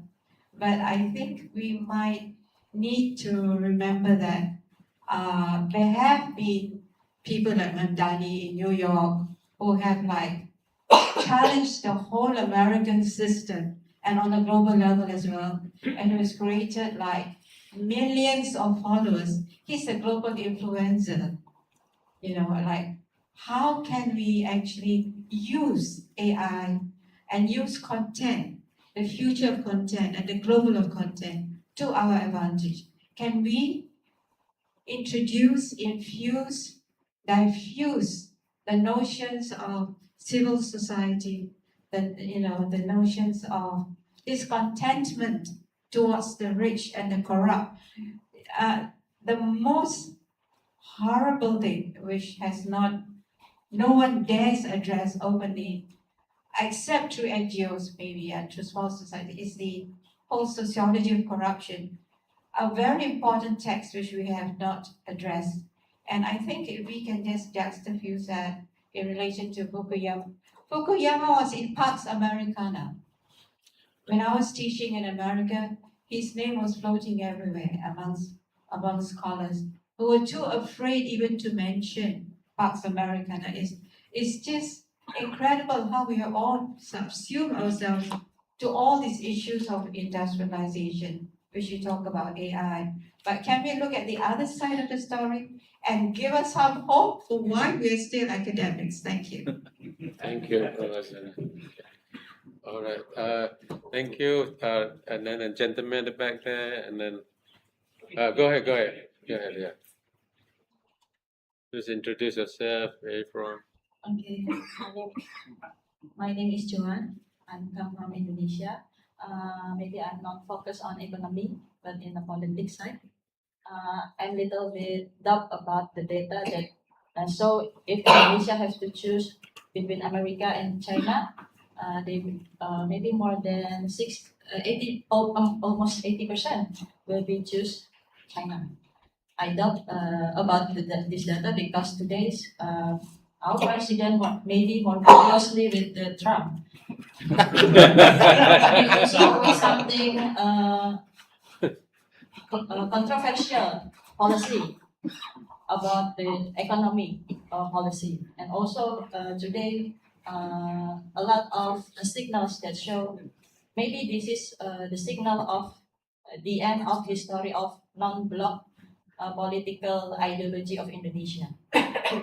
Do you agree with my opinion that this is Indonesia has a signal that this will be the end of the ideology of non-bloc political of Indonesia? And if based on this signal, what the impact of the non-bloc ideology of Indonesia nowadays with this current president, with this always saying controversial policy, the impact for Malaysia? Thank you, Bu Joanne. And then the gentleman and then Dato Chong, and after the gentleman, Dato Chong. And then maybe after this we can go this side. But then we are almost 11. Sir, I'm Arun from Pakistan, and I'm a PhD student here of project management. Sir, I will quickly proceed to my questions. Actually, I have three very simple questions. But before that, I make this assumption. I would like to make the assumption based on the two very senior people who are the present and who are the wisdom of this the present time and present society that we can have, rather than relying on some American philosopher or any other's assumption. So I would take their narrative forward and put my question based on that. So my question is, sir, we were talking about this resource economic based, capitalistic, AI driven, and we were actually, the whole talk was, it had a mention of Palestine, it had a mention of morality, but it was a totally Western perspective, I would say, and we were actually missing that. So my question is, if we are going to proceed in creating a very peaceful, non-American world, non-violent world, can we go with the same capitalistic, resource constrained or resource abundant and digitally conscious mindset? Are we not creating another America for the world? This is my first question.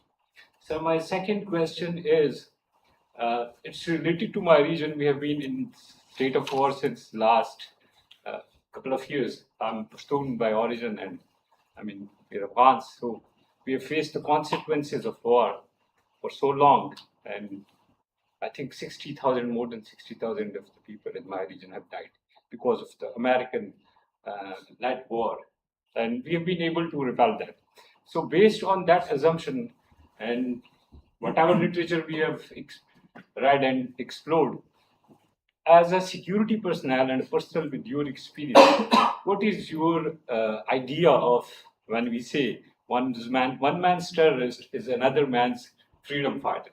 So as a security person, as a head of many states, I just want your opinion on that, because through literature, what we explored was there is no consolidated framework that defines terrorism as it is. Like Sir explained, that there is no defined mechanism that defines AI as AI. Thank you so very much, sir.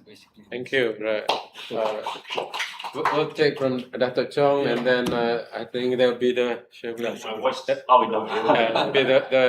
my name is because time is short. You also be the final question then. Thank you.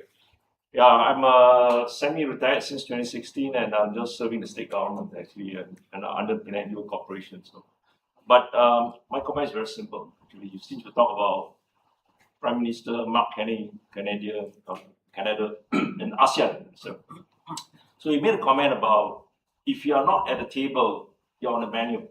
Shouldn't ASEAN come out, ASEAN was from 1967, and be much stronger, take a more active and aggressive role. ASEAN has always been seen, or rather the critics seen it as a failure.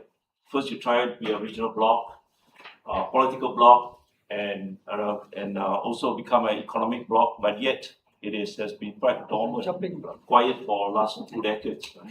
So I think ASEAN can play a much more active and aggressive role, having a 680 million or so population. We try with ASEAN +1, and maybe you should consider ASEAN plus BRICS to take a more aggressive role. What's your thought on that? So because thank you so much, Dr. Chong. Because of the we will have to adjourn soon, so that will be the last round of questions. Shall we? Okay. Is that okay with you? Yeah, fine. I'll take the questions in reverse order. ASEAN doesn't take any. ASEAN is, in terms of political security issues, a cop-out. It cops out. It doesn't take its position, any position, because of differences in views. I mean, you take the differences between Malaysia and Singapore alone, in terms of Gaza, or whatever, of these big issues, that matter in the world today. Big political, there's a difference of views completely. Even on the Strait of Hormuz, the first thing Singapore did was to think about the Strait of Malacca. And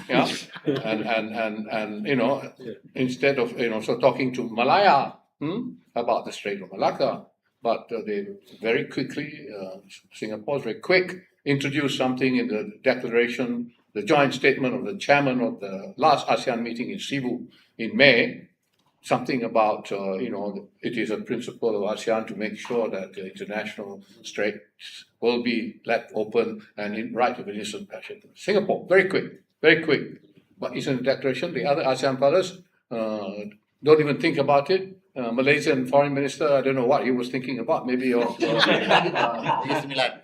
maybe about yang di Tuan Besar Negeri Sembilan, or whatever. Yeah, but they slipped it in. They're very quick. Kita, apa yang kita buat? Yeah, we are always slow. And then, let alone on the big issues, Anwar Ibrahim may make a big statement on Gaza and so on. But he cannot get ASEAN to follow him. However, this is not unique to ASEAN. EU also has got similar, different divergences and so on. It's not an excuse. Why bother about the EU? They can't do it. Never mind, we must do it, right? But we are not able to do it either. We have differences of views. The best way to proceed is to have ASEAN +1, or ASEAN minus, they call it. So if 2 or 3 of us have a certain view, we can get together and say something. If 2 or 3 of us, or even 2 of us, want to proceed on a certain matter in a certain way, you do it. If it's beneficial, the others will then see the benefits of that cooperation, and they will want to come and join. So to do it, ASEAN, straight across 680 million, 700 million people, or whatever, is difficult. And so therefore, we've got to think of ways and means to be able to do something and to make an impact in different ways, either on a cooperative plane or even taking positions in respect of political security issues. Resource constraint. I mean, by the way, Tasim Munir is not my son, huh?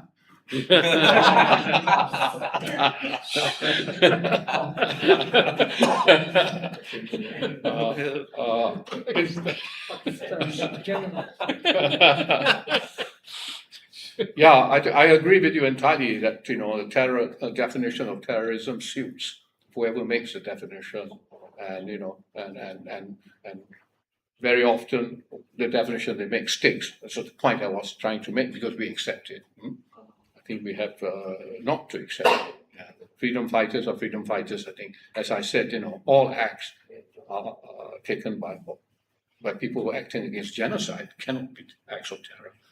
When genocide is not described as an act of terror. And it's one of the tragedies of of the world, our world today, that so many people have died and continue to die. And sometimes it's not just those imposed on, say, because they happen to be Muslims, who have suffered the most. People think those who speak out for those who suffered the most are only speaking out because they are Muslims who are suffering. And Muslims have got a responsibility also to make sure that they don't kill each other, like in Sudan and other places. Other Muslims don't speak out when that happens. That makes it difficult for us to justify our speaking out when Muslims are hurt.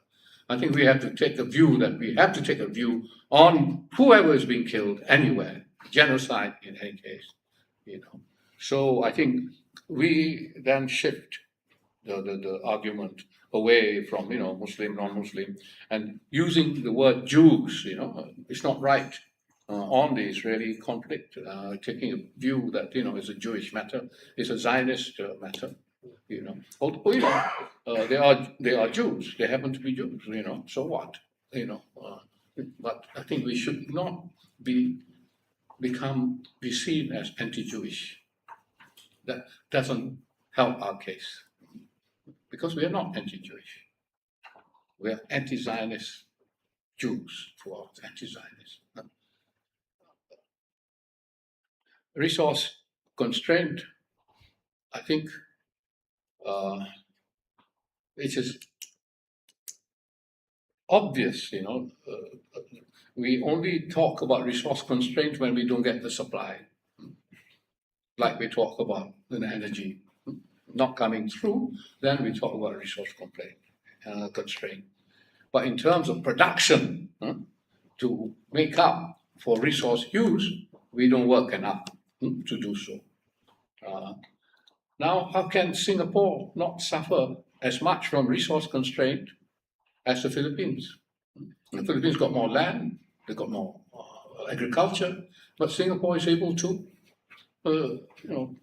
survive better because they have a resource security policy, rice security policy that works. And they have supply chains with countries who are similarly persuaded that work. And of course, at the end of the day, because they have a lot of money, it works for them to reach out and get what they want, Indonesia, one block, non-block, one block approach. Yes, it has been an Indonesian approach from the time of Sukarno. But Indonesia has not been consistent recently, I think, going on the board of whatever you call it, and instead of coming up with 1 billion ringgit, you come up with 14,000 lives, soldiers, I mean, these kinds of things make people tak rasa sedap hati dengan Indonesia, and then what's happening domestically in Indonesia nowadays is also a cause for worry, I'm going there tomorrow, so I hope I don't get into trouble.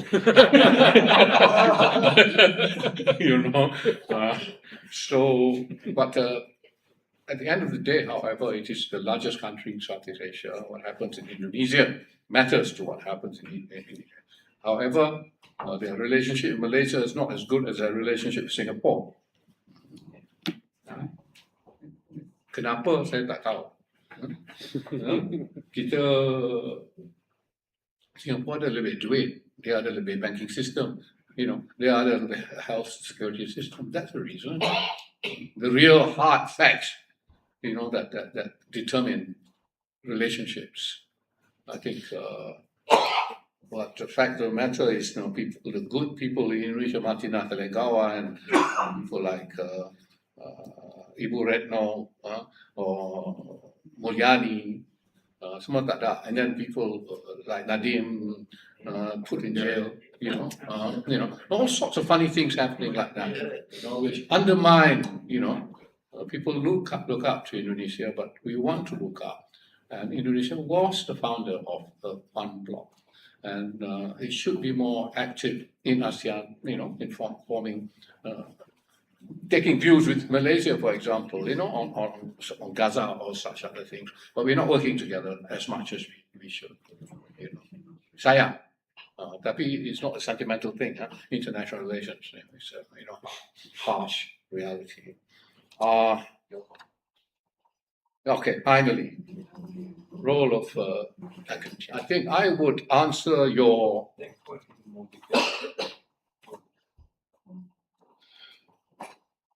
remorse.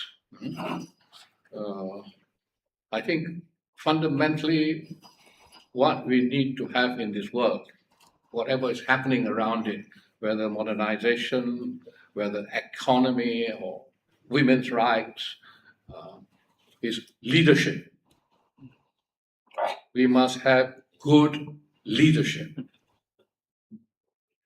At different levels. Huh? You just think of just one leader. I think leadership, no. Yes, one leader matters, but all sorts of leaders doing all sorts of different jobs. And they can define what are the priorities if they have good leadership. Now, how do you get good leadership? It's people who have read other things, who have read the social sciences, who read history, who've understood what happens when you do the wrong thing, who understand philosophy, justice, morality.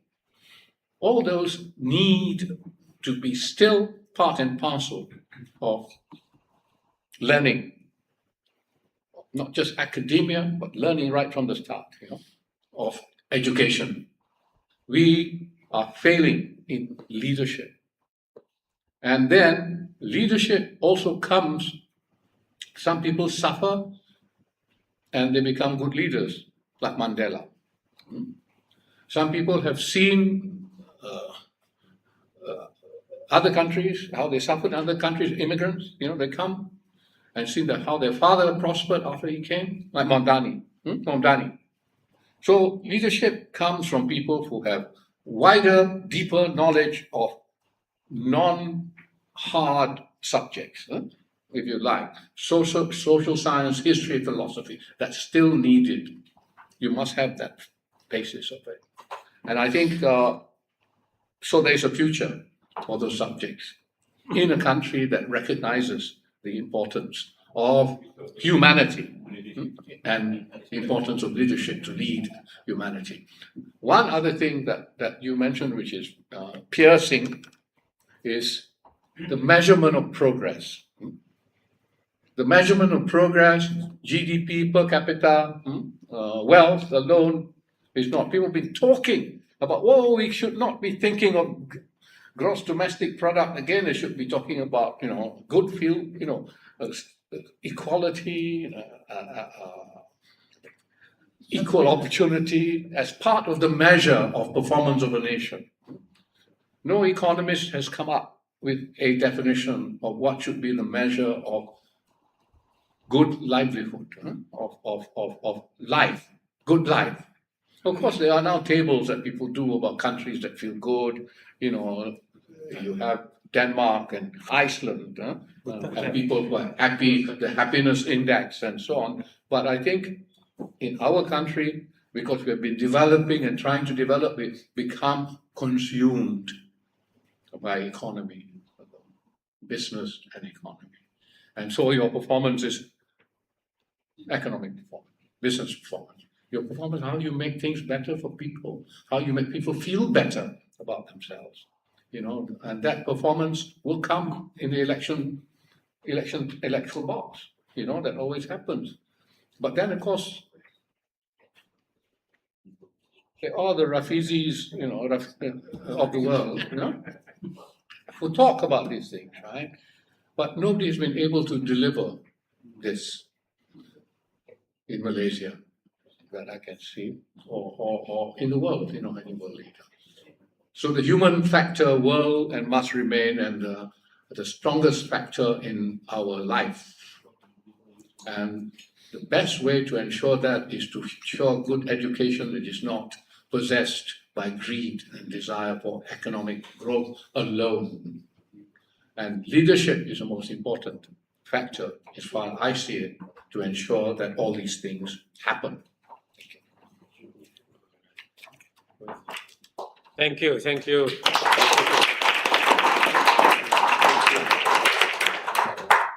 Again, because of the time constraint, we have to adjourn, and perhaps we could have another round next time, Tan Sri. It is the end of history, beginning of our story. So thank you very much, everyone who has made time to. Actually, today is holiday, Heritage Day, Penang not just Penang Heritage, Malacca and Penang, right? So thank you. We appreciate your presence here.